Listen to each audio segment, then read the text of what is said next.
A small gesture of support can go a long way.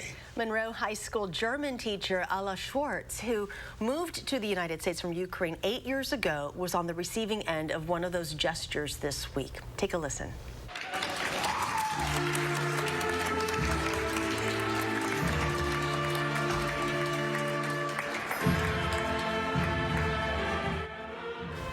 Students and staff at the school wore blue and yellow in support of Ukraine, and members of the school's band and choir surprised her with the Ukrainian national anthem.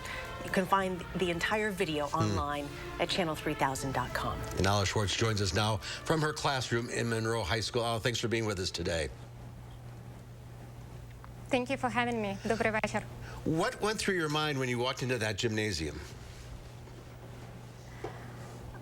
It was a total surprise for me. I didn't expect to have such a support, and just like hearing anthem, Ukrainian anthem playing, and then you probably cannot see it in the video, but hearing the Ukrainian words, Ukrainian song, I was crying and singing along. It was really touching. It was, I think, the best thing I could get for support. It meant a lot for me, and not only for me, because I shared the video with my friends and my dad, who is in Ukraine, and they were tearing up there too. So where in Ukraine are you from? And you mentioned that your dad is still there. Yes, I'm from Cherkasy. It's a 2-hour drive from Kyiv. It's in central Ukraine, and my dad is still in Cherkasy region.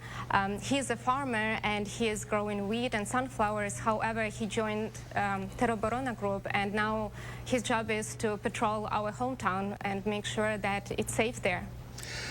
You see the news and you see the pictures every day. How are you coping? What goes through your mind?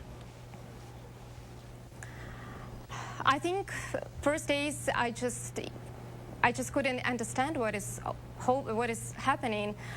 Then I think I had like this guilt, and I think just like telling my story to students and everyone around, it helps a lot. I think it helps Ukrainian people to feel that they are not alone in this nightmare, that people all over the world come together, and the support means a lot to all of us.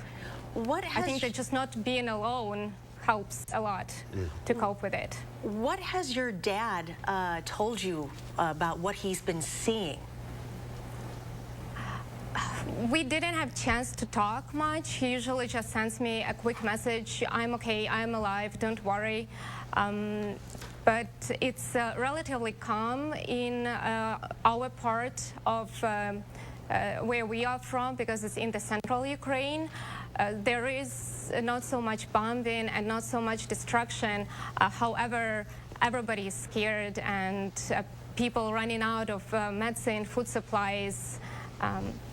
Yeah, it's not the country, it's not my home country. I remember when I went even visiting last year in summer 2021, so it's totally different world there. What can people do here in southern Wisconsin to help support you and other Ukrainians? I think if you can donate, if you're able to do donations, that's great. If you're able to help with humanitarian help, it's also really helpful.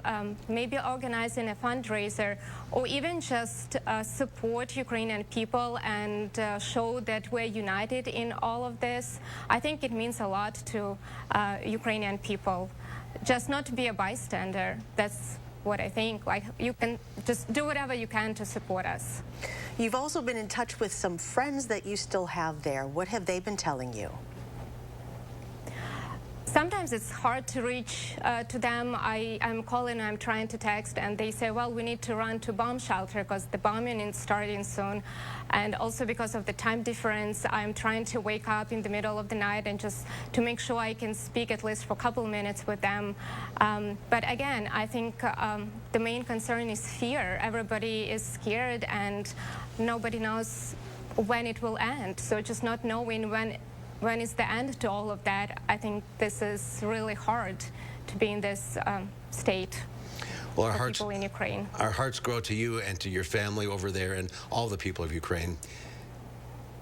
Thank you. Thanks for being with us today.